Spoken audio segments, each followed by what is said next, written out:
उस महापुरुष की सोच, गीता रहस्य जैसे ग्रंथ की उन्होंने व्याख्या करी। तो उनको यदि जानना है तो हमको बहुत गहराई में उतरना पड़ेगा, क्योंकि कार्य हमको उस व्यक्ति को जानने का एक साधन होता है, पर उस कार्य को करने के लिए वो कितनी परिस्थितियों से गुजरे होंगे उसको समझने के लिए हमको थोड़ा सा चिंतन करना पड़ेगा। चिंतन की गहराई में उतरोगे तो महसूस होगा। तो इसीलिए स्वराज्य और स्वदेशी के अलग को जगाने वाला वह महापुरुष, स्वदेशी के लिए महात्मा गांधी जी ने बड़ा सारा कार्य किया, परंतु इसका उद्गम यदि कहीं किसी महापुरुष ने बड़े व्यापक स्तर पर उसकी घोषणा करी और उसको जीवन में अपनाने की यदि बात करी तो वह लोकमान्य तिलक ही थे, दूसरा व्यक्ति कोई नहीं था। तो आज उनकी पुण्यतिथि पर, इस पावन परिसर पर उनको स्मरण करते हुए, उनके योगदानों को, उनके बलिदान को और उनके त्याग को, उनके पुरुषार्थ और तपस्या को और राष्ट्र के लिए जो उनकी हृदय में जो तड़फ और जो उनकी धड़कनें धड़कती थी उसको याद करते हुए मैं अपने आप को गौरवान्वित और हर्ष महसूस कर रहा हूँ। तो आइए, आज वह समय पुनः आ गया है। उस समय तो एक ईस्ट इंडिया कंपनी थी जिसने भारतवर्ष को गुलाम बना दिया था। आज हजारों हजारों कंपनियां देश को गुलाम बनाने के लिए चारों ओर से आक्रमण कर रही हैं। कहीं न कहीं से हमारी हीनता और हमारी दीनता हमको दीनहीन बना करके हमें मजबूर करके मजबूरी का फायदा उठाने का काम वो कंपनियां कर रही हैं। हमारी संस्कृति को वो ध्वस्त कर रही हैं, हमारी परंपराओं को, हमारे मूल्य और आदर्श को वह तहस नहस कर रहे हैं। एक साबुन बेचने के लिए भी मेरी माँ, बहन, बेटी को पहले बेचा जाता है। क्षमा करिएगा, पीड़ा होती है दिल को। साबुन बेचने के लिए मेरी माँ बहन को अमर्यादित ढंग से सामने लाने का दुस्साहस मेरी भारतीय संस्कृति पर निष्ठा रखने वाले कोई व्यक्ति नहीं कर सकता है। हम मजबूर हैं। लोगों ने कहा कि बोले टीवी में तो इस तरह के प्रोग्राम वगैरह, जब श्रद्धेय स्वामी जी ने योग का अभियान शुरू किया तो लोगों ने कहा कि टीवी में तो इस तरह के अश्लील होते हैं, कुछ मनोरंजनात्मक कार्यक्रम होते हैं, वो चीज़ें चला करती हैं। कभी बोले योग का कार्यक्रम कभी टीवी में इतना चल पाएगा, लोग देखेंगे। एक और बात निवेदन पूर्ण ढंग से करना चाहता हूँ। उस समय पर बहुत लोगों ने ये भी कहा योग कोई समूह में करने की चीज़ है, वह तो 2-4 लोग बैठ कर के करने की चीज़ है, माइक में, भीड़ में। तो 2 लोगों से हम लोगों ने संघर्ष सामना शुरू किया। एक कहता था ज़्यादा लोगों को योग नहीं सिखाया जाता था, दूसरा कहता था तुम्हारे योगों को कौन देखेगा। और आज इस अभियान को शुरू हुए 20 वर्ष से अधिक समय हो चुका है। मुझे कहते हुए बड़ा गर्व और हर्ष अनुभव होता है कि योग भी वही है, बाबा भी वही है, परंतु सबसे ज़्यादा यदि कोई कार्यक्रम देखा जाता है तो योग का प्रोग्राम है जो सुबह चलता है। और जो ये लोग कहते थे कि 2-4 लोगों के साथ बैठ कर के करने की चीज़ है, आज योग की कक्षा में वो भी भीड़ तलाशते घूमते हैं। कौन है मैं ये नहीं कहना चाहता। भीड़ उनको वो ढूंढते हैं, वो बाबा की कक्षा में भी वो आते हैं। तो हमने कभी भी शुरू में जब योग को देखिए, जीवन में विरुद्ध धारा में चलना बहुत कठिन काम होता है। अनुकूल बहते धारा में तो सभी लोग बहा करते हैं। इसीलिए आज हम तिलक जी को याद कर रहे हैं बैठ करके। वो लोकमान्य ऐसे ही नहीं कहलाए, हम तो लोग अपने आप को मान्य कराने का प्रयास करते हैं, पर उनको जनता ने माना, फर्क इतना ही है। मानना मान, मैं तेरा मेहमान तो हम सब कर सकते हैं ना बैठ करके। हम कहें मैं किसी से कम थोड़ी हूँ भाई, सब भी एक से एक हैं, कोई किसी से कम थोड़ी ना है। पर हम कहें कि वो मेरे आदर्श हैं तो बड़ी बात है। तो जब हमने ये सब प्रारंभ किया, बहुत सारे लोगों ने कहा कि बोले जो ये बात कहते हैं कि योग से ये बीमारियां ठीक होती हैं, बोले ये सब बाबा के लोग हैं। बोले इन्होंने इकट्ठा कर रखा है, इनको पैसा दे रखा है और भीड़ इकट्ठी करते हैं और बताते हैं कि ये लोगों ने ये बीमारियां ठीक हुई। फिर धीरे धीरे लोगों ने देखा उसमें बड़े बड़े अधिकारी भी हैं, बड़े बड़े उद्योगपति भी हैं, जैसे इधर हरिभाई बैठे हैं, हमारे राम कुमार राठी जी बैठे हैं, ये सब भी योग की उपज है, हमारे योग के पुराने ये सब भक्त लोग हैं, श्रद्धेय स्वामी जी के शिष्य लोग हैं। ऐसे सब जगह जाते रहे, ऐसे ऐसे लोग हुए, उन्होंने लगा ये तो पहले से करोड़पति, इसको बाबा क्या दे करके हाँ भरवाएगा। इसका मतलब ये है कि योग में दम है, तब लोग उसकी ओर लौटने शुरू हुए। सत्य मार्ग पर हमको चलना चाहिए, सत्य का अनुसरण करना चाहिए। लोकमान्य तिलक जी की मैं यदि एक बात को मैं अपने ढंग से जो मैं व्याख्या करता हूँ, मैं समझता हूँ कि सत्य को प्रकट करने के लिए भी शक्ति की आवश्यकता होती है। शक्ति से ही सत्य प्रस्फुटित और प्रकट होता है, अन्यथा वो सत्य भी गूंगा हो जाता है। गूंगे सत्य से हम बहुत बड़ा कुछ परिवर्तन होने की आशा नहीं कर सकते हैं। इसीलिए उन्होंने सत्य को, वह न केवल उस सत्य को माना अपितु सत्य को प्रकटित करने का कार्य लोकमान्य तिलक ने किया, इसलिए हम उनके ऋणी हैं, यह देश ऋणी है।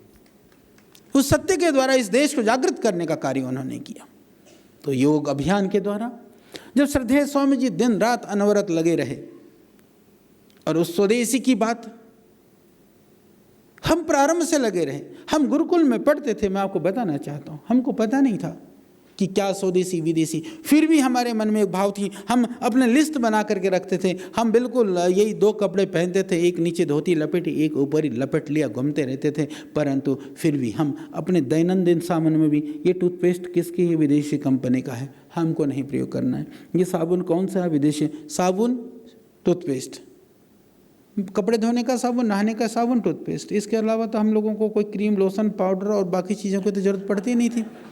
तो सिर्फ 2 प्रोडक्ट मेरे को याद हैं, बाकी कपड़े थे, कपड़े भी हिंदुस्तानी बनते ही थे। तो हम उतने प्रयोग को भी हम विदेशी, हमको जबकि सफ़ेद कपड़े पहनते हैं तो कुछ साबुन ऐसे हैं विदेशी जिनसे ज़्यादा साफ़ होता था, पर हमने कहा गंदा पहनेंगे, पर जो है ना हमको विदेशी साबुन से कपड़े नहीं धोना है। तो हम तो इस जिद्द पने पे जीते रहे। ये पता नहीं था कि ये भाव क्यों है हमारे अंदर। शायद भगवान हमसे कुछ कराना चाहते थे। उसके बाद में यह यात्रा बढ़ती रही, हम जुटे रहे, डटे रहे, विभिन्न प्रतिकूलताओं से उभरते हुए। आप जानते हैं कि श्रद्धेय स्वामी जी ही एक ऐसा व्यक्ति है जो इतनी बड़ी संस्था, संगठन और तामझाम चलाने के बाद में भी भ्रष्टाचार, काला धन और व्यवस्था परिवर्तन के लिए इतना बड़ा आंदोलन के रूप में श्रद्धेय स्वामी जी ने इस देश में आंदोलन किया। क्या आप जानते हैं, एक संस्था और संगठन चलाने के लिए पूरी सरकार की ओर निर्भरता, उनकी ओर देखना पड़ता है। एक फैक्ट्री चलाने के लिए 40 से ज़्यादा लाइसेंस और NOC लेने पड़ते हैं, और कौन देता है, वो सरकार तो देती है। और हम सीधे सीधे सरकार से पंगा लेकर के यदि संगठन और सरकार चला रहे हैं, इसका मतलब वो बाबा पूरी तरह से सत्य पर निष्ठ है, वो खरा है, नहीं तो ऐसा हिम्मत कोई नहीं कर सकता। जब इस अभियान को हमने शुरू किया, लोगों ने कहा पागल है। बोले बढ़िया संस्था चल रही थी, बढ़िया काम धाम चल रहा था, बड़ा मान सम्मान लोग जो है वो कर रहे थे। सब कुछ दांव पे लगा करके, सब कुछ दांव में लगा करके उस अकिंचन सन्यासी ने यदि उद्घोषणा की थी, तो मात्र मैं कहना चाहता हूं वो राष्ट्रवाद की अवधारणा थी।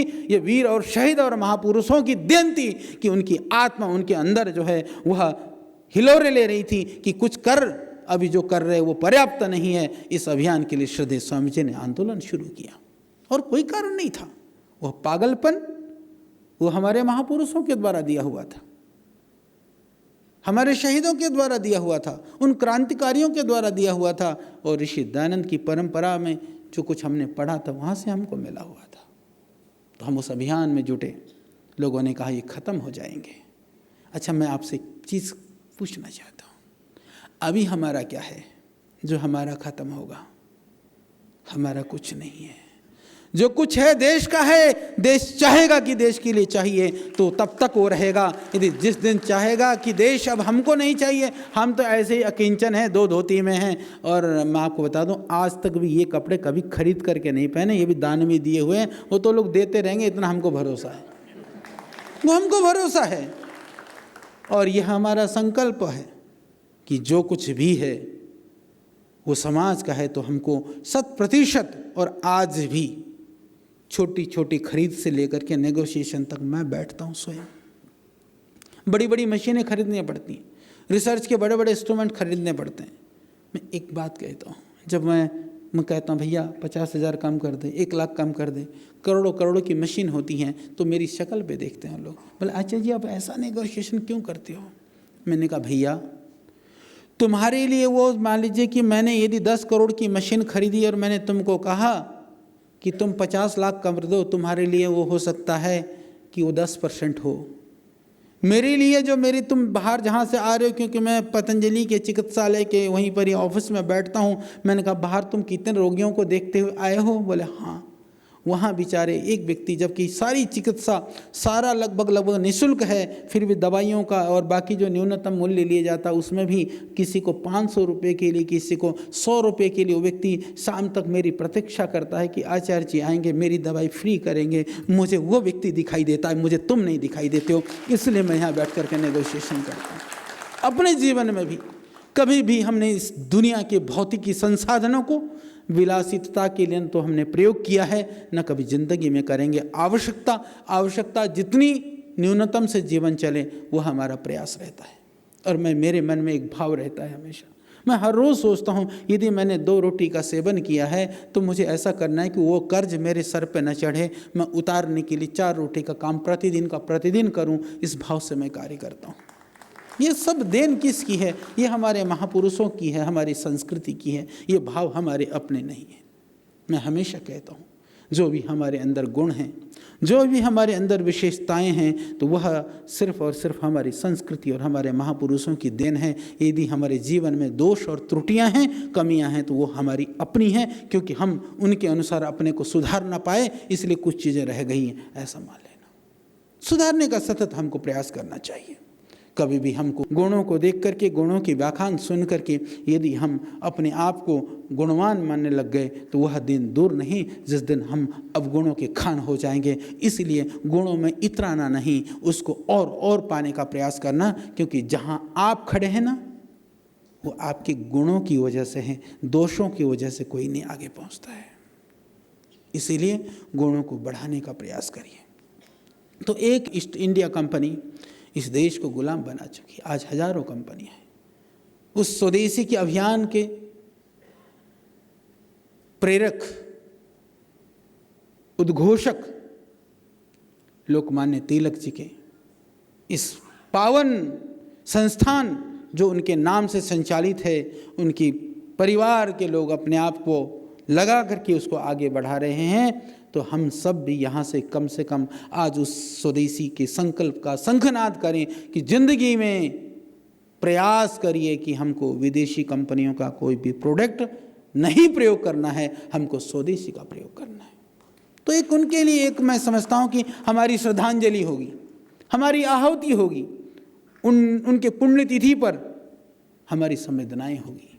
कम से कम जो जीरो टेक्नोलॉजी की चीज़ें हैं, टेक्नोलॉजी के लिए मैं कहता हूँ फिर भी जरूरत पड़ने पर हमारे यहाँ भी बहुत सारी मशीनें विदेशी हैं। जूस तो स्वदेशी है पर निकलता विदेशी मशीन में है, क्योंकि देश में ऐसी मशीन ही नहीं है। बहुत सारी चीज़ें ऐसी हैं, वह दिन भी आए, वह भी हम आशा करते हैं कि उनकी निर्भरता खत्म हो जाए। परंतु मेरे भाई, साबुन, शैम्पू, टूथपेस्ट और पानी विदेशी पीने की जरूरत नहीं है, वो तो स्वदेश में भी बढ़िया हम बना करके प्रयोग कर सकते हैं। इसको समझने की आवश्यकता है। क्योंकि मैं अभी पीछे एक कॉन्फ्रेंस में था, बड़े बड़े कंपनी के सारे लोग थे, वो लोग अपना प्रेजेंटेशन दे रहे थे। उनका शब्द यहां से प्रारंभ होता है, इंडिया इज बिग मार्केट। मेरा दिल को दुखता है, यह हिंदुस्तान मेरे भाई उन विदेशी कंपनियों के लिए यह भारतवर्ष एक बाजार हो सकता है, हमारे लिए भारतवर्ष मेरा परिवार है। इस भाव से हम जीते हैं। क्या आप कभी परिवार के लिए गलत सोचोगे क्या? इसलिए हम भारतवर्ष के लिए, इस देश के रहने वाले लोगों के लिए, हम कभी उनके अहित के लिए नहीं सोच सकते हैं। हम तो संस्कृति पर विश्वास रखते हैं, वसुधैव कुटुंबकम, यह पूरा जहां मेरा है, मेरा परिवार है। दुर्भाग्य से हमको, हमारी पीढ़ी को यह सिखाया जाता है ये दुनिया मेरे लिए। अरे दुनिया तेरे लिए तो है, और दुनिया के लिए तेरा क्या? सारा संसार मुझे चाहिए, परंतु मैं संसार के लिए काम आऊं, ये भाव तो हमारे अंदर होना चाहिए। इस भाव से हम सब जिएं। हमारी संस्कृति की मूल धारा को उस संस्कृति के मूल आदर्श को हम पकड़ करके रखें। धर्मो रक्षति रक्षितः, यही धर्म है। यदि हम उसका पालन करेंगे तो वह हमारी रक्षा करेगा। तो अपनी रक्षा के लिए, अपने को बचाने के लिए, अपने आप को, अपनी पीढ़ियों के लिए हम स्वदेशी का पालन करें। लोगों के दिमाग में एक मानसिकता थी कि लोग सोचते थे कि विदेशी वस्तुएं मतलब बहुत बेहतरीन वस्तुएं, और आज हमको हर्ष होता है, लोगों को लगता है कि स्वदेशी मतलब बेहतरीन वस्तुएं और साथ में सस्ती चीज़ें। विदेशियों के लिए, जैसे मैंने कहा ना, उनके लिए हम तो बाजार हैं, हम इसके अलावा कुछ नहीं है। पहले कहा हमारी परंपराओं को ख़त्म करने के लिए कि कहा ये नीम और ये नमक और ये हल्दी, ये सरसों का तेल, ये सब तुम्हारे दांत को खराब करते हैं, इनसे तो सब तहस नहस हो जाएगा। ऐसा कह कह करके हमको केमिकल की ओर धकेल दिया गया। जब न जाने कितने कितने करोड़ों लोगों के दांत, मुंह, जवाड़े सब खराब कर दिए। बाद में कहते हैं तुम्हारे टूथपेस्ट में नमक है क्या? छुड़ाया किसने था? छुड़ाया किसने था बताना मेरे भाई। हमारे यहाँ तो पुराने ज़माने में, महाराष्ट्र में भी, क्योंकि परंपराएं हमारी बड़ी जड़ें मजबूत हैं। आप लोग संस्कृति के प्रति निष्ठा रखने वालों की, क्रांतिकारी और देशभक्तों की टोली में महाराष्ट्र कहीं किसी से कम नहीं है, बहुत आगे है। हमारी परंपरा, आयुर्वेद की जड़ें बहुत मजबूत हैं। आप भी तेल, सरसों का तेल, नमक, हल्दी और मिला करके उसको दांतों में कर करके मसूड़ों को मजबूत रखा जाता था। ये हमारी परंपरा रही। और अभी भी यदि कुछ ना मिले ना दांतों को मजबूत रखने के लिए, नमक ले लो, सिंधा नमक, सादा जो नॉर्मल नमक भी ले लो, चाहे थोड़ी हल्दी ले लो, थोड़ा सरसों का तेल ले करके आप उसको पेस्ट सा बना करके देखो, मसूड़ में धीरे धीरे मसाज करके 10-15 मिनट के बाद कुल्ला करो, तो देखो आप दांत और आपके मसूड़े कैसे मजबूत होते हैं। ये हमारे सब प्रयोग थे हमारे ऋषियों ने। हम जब केमिकल करते हैं ना, तो कहीं ना कहीं वो केमिकल जो है वो चला जाता है पेट में। बड़े बड़े खतरनाक केमिकल्स हैं। अब जाकर के उन्होंने कुछ कुछ केमिकल कम करना शुरू कर दिया। हमारे यहाँ नीम का दातुअन, किक्कर, बबूल का दातुअन, ये सब परंपराएं क्या थी। यदि आप दातुअन भी कर लो और पेट में चला जाए तो वो औषधीय गुणों से लाभ भी करेगा। और ब्रश, मैं आपको बताना चाहता हूँ, ब्रश को गर्म पानी में धो दिया करो और जल्दी जल्दी बदला करो, क्योंकि उसमें बहुत सारी बैक्टीरिया पैदा हो जाती हैं। तो हमारा दातुन तो ऐसा था कि एक बार करा, फेंक दिया, कोई बैक्टीरिया नहीं, हाइजीन लेवल पर बिल्कुल उम्दा कोटि का था। तो हमारी परंपराएं तोड़ी गई, ख़त्म करी गई। फिर अभी धीरे धीरे तुम्हारे नमक है, नीम है, वो डालते नहीं, जबकि वो सब नकलची बंदर हैं। वो इसलिए नमक और नीम उनको याद नहीं आया कि उसमें लाभकारी तत्व हैं। नीम और नमक इसलिए याद आया क्योंकि बाबा रामदेव ने घर घर आयुर्वेद पहुंचा दिया है। अब इसके बाद में मैं देख रहा था, अभी पूरा आयुष श्रृंखला शुरू हो चुकी है।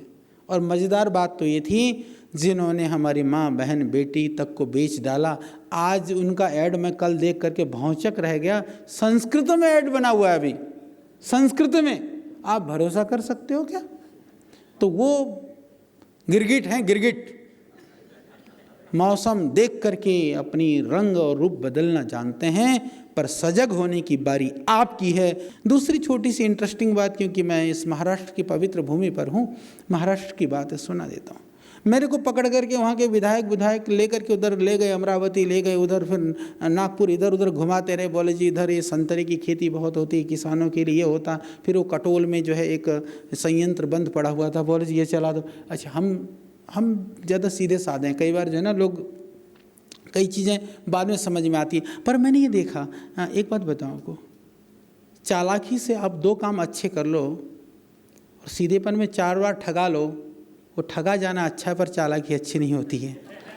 क्योंकि वहाँ से आपको संतुष्टि तो होगी, आपकी नीयत तो सही थी, इस बात का आपको बड़ा संतोष होगा। तो खैर वो चालाकी वाली बात नहीं थी। मेरे को ले गए, उन्होंने कहा देखो ये प्लांट बंद है, चला दो। अच्छा, हम भी थोड़ी सी भावुकता में आ गए। हमने कहा हाँ ठीक है, हम संतरे का प्लांट चला देंगे, हम ये कर देंगे। अच्छा, हम बोल तो आ गए।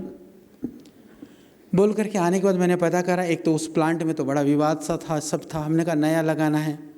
बोले जी संतरे का प्लांट लगाने की जब योजना सोची, बाद में पता चला कि संतरे की फैक्ट्रियाँ इसलिए बंद हैं जो मैंड्रिन वैरायटी है ना, एक तो होता है जो कीनू और माल्टा आता है, दूसरा आपने देखा होगा, एक ये वाला जो संतरा, जो नागपुरी संतरा जिसको बोलते हैं, मैं आपको बताना चाहता हूँ कि वो संतरे के अंदर क्योंकि थोड़ी खटास होती है और थोड़ा जूस बहुत पतला होता है। कीनू और माल्टा का जो थिकनेस होता है ना, उसमें गाढ़ा होता है। और पूरी दुनिया में ऑरेंज जूस के नाम पर कीनू और माल्टा का बिकता है, मैंड्रिन वैरायटी का जूस नहीं बिकता। ये रहस्य की बात मैं आपको बता रहा हूँ। हमने कह तो दिया, फिर हिसाब लगाया तो देखा कि वो जूस इसलिए कमर्शियली वायबल ही नहीं है। यानी आप संतरे की फैक्ट्री लगा करके जूस बेच करके सोचो कि वो किसी भी कॉस्ट में आप देना चाहोगे तो वो जितने में आप संतरा खरीदोगे उतना तक भी नहीं निकाल सकते। 10 रुपये किलो भी खरीद लो तो उसमें से जितना जूस निकलेगा उतने में नहीं बिक सकता। ये मैं सत्य बात बता रहा हूँ। इसीलिए कई लोगों ने फैक्ट्रियाँ लगाई और नहीं चली। हमने सोचा अब हमने तो कह ही दिया, हम क्या करें, बड़ी समस्या थी। फिर मैंने पूरी दुनिया के अंदर मैंने कुछ लोगों को बैठाया, मैंने कहा भाई इसके ऊपर स्टडी करो, रिसर्च करो। तो जब रिसर्च किया तो हमने पाया कि कुछ जगह पर मैंड्रिन वैरायटी का भी, संतरे का भी जूस निकल रहा है, दुनिया में बिक भी रहा है। हमने कहा ये देखो कैसे बेचते हैं। जब बाद में देखा गया तो वो जूस तो बाई प्रोडक्ट है, उस संतरे का जो एसेंशियल ऑयल और फ्रेगनेंस है वो कॉस्टली है। फिर हमने ऐसी मशीन की तलाश करी, वो JBT कंपनी है अपनी इटली में, वहाँ से उस कंपनी के करीबन 100 करोड़ की एक मशीन है और उसकी कैपेसिटी है पर डे 800 टन। उतनी बड़ी मशीन नागपुर में लगा रहे हैं और उससे वो एसेंशियल ऑयल और फ्रेगनेंस निकालेंगे। वो कॉमर्शियली वायबल है, जूस से नहीं निकलेगा, वो तेल और सुगंधित द्रव्य बेचेंगे, उससे चल जाएगा। अब समस्या क्या खड़ी हुई कि महाराष्ट्र में मैंने देखा कि जो A ग्रेड का तो संतरा खाने के लिए प्रयोग हो जाता, जो B ग्रेड का जूस के लिए था उसकी क्वांटिटी इतनी नहीं है अभी। तो मैं तो किसान भाइयों को भी आज इस माध्यम से कहना चाहता हूँ कि और पूरे संतरे के पेड़ लगवाएं। तो मध्य प्रदेश में शहडोल वगैरह क्षेत्र में मध्य प्रदेश सरकार ने संतरा लगा रखा था, वो भी फल देना शुरू कर दिया। वो परेशान थे कि बेचें किसको, तो वहाँ का फल भी हम ही नागपुर में प्रोसेस कर देंगे। तो मैं इस बात को इसलिए कह रहा हूँ, हम भावना से जुड़े हैं। यदि हम कह देते हैं तो जी जान से हम जुट जाते हैं, क्योंकि यह देश मेरा परिवार है, इसकी चिंता करना मेरा कर्तव्य है। इसी भाव से हम काम करते हैं, इसी भाव से कर रहे हैं। आप लोगों की शुभकामनाएं हैं, आप लोगों का प्रेम है। और आज इस तिलक अवार्ड को मैं तिलक जी के चरणों में ही अर्पित करता हुआ आप सबको इस रूप में अर्पित करता हूं कि जो स्वप्न, जो भावनाएं आप हमसे रखते हैं, जो कार्य आपसे इस पतंजलि परिवार से होता हुआ देखना चाहते हैं, उसके लिए हम कोई कोर कसर नहीं छोड़ेंगे और जी जान से पूरी ऊर्जा और ताकत से हम काम करेंगे। मैं इतना ही कहना चाहता हूँ। इतना ही कहता हुआ अपनी वाणी को विराम देता हूँ। ओम।